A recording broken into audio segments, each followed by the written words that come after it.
বগুড়ায় রাজনৈতিক প্রতিহিংসার শিকার শহীদ চান্দু স্টেডিয়াম।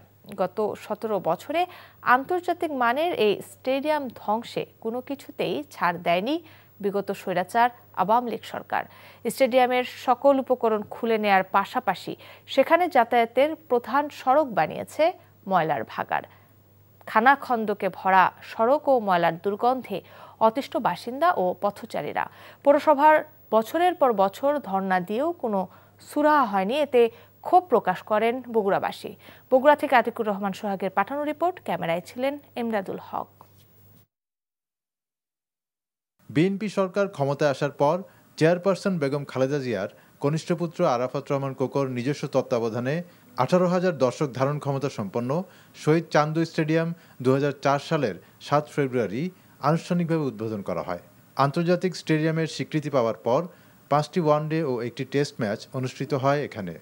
এরপর স্বৈরাচার আওয়ামী সরকার ক্ষমতায় আসার পর আর কোনো ম্যাচ হয়নি এখানে। এমনকি স্টেডিয়ামের সমস্ত সরঞ্জাম খুলে নিয়ে যাওয়া হয়।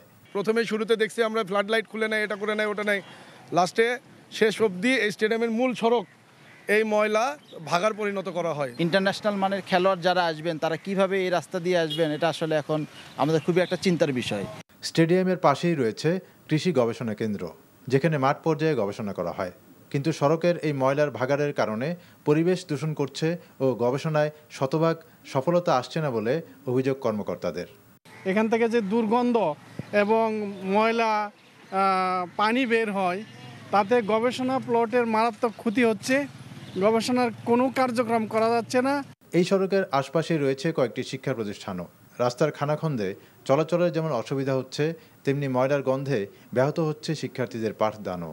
বেশি প্রবলেম হচ্ছে এখানে 2টা স্কুল আছে, স্কুলের স্টুডেন্টদের বেশি সমস্যা হয়ে থাকে। বিশেষ করে বর্ষাকালে যখন বৃষ্টির পানি হয়, এই পানিগুলো আমাদের স্কুল পর্যন্ত ঢুকে যায়, যে কারণে বাচ্চারা এখানে ঠিকমতো ক্লাসে আসতে পারে না।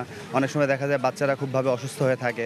পৌরসভার বর্তমান প্রশাসক জানান, অতি দ্রুত এখানকার ময়লা অপসারণ ও সড়ক সংস্কার করে পূর্বের অবস্থা ফিরিয়ে আনা হবে। তো কাজটা শুরু হলো, এই ময়লাটা আসলে আমাদের সেকেন্ডারি যে ময়লা ফেলার স্টেশন আছে ওখানে চলে যাবে। আমি আমার নির্বাহী প্রকৌশলীকে বলে দিচ্ছি যে উনি যেন অতি দ্রুত একটি প্রাক্কলন তৈরি করে এবং দ্রুত যেন টেন্ডারে যায়, যাতে করে অতি দ্রুত রাস্তাটা মেরামত হয়ে যায়। এখানে বসবাসকৃত সাধারণ মানুষের দুর্ভোগে যেন শেষ নেই। দুর্গন্ধে বসবাসের অযোগ্য পরিবেশের কারণে এই আবাসিক এলাকায় ভাড়াটিয়েও আসতে চান না। বাতাসের উৎকট গন্ধে ভারী হয়ে থাকে পরিবেশ। এ অবস্থার দ্রুত পরিবর্তন চান এলাকাবাসী। NTV news desk. বান্ডেল থাকলে প্রতি সেনমানিতে টাকা বাঁচবে।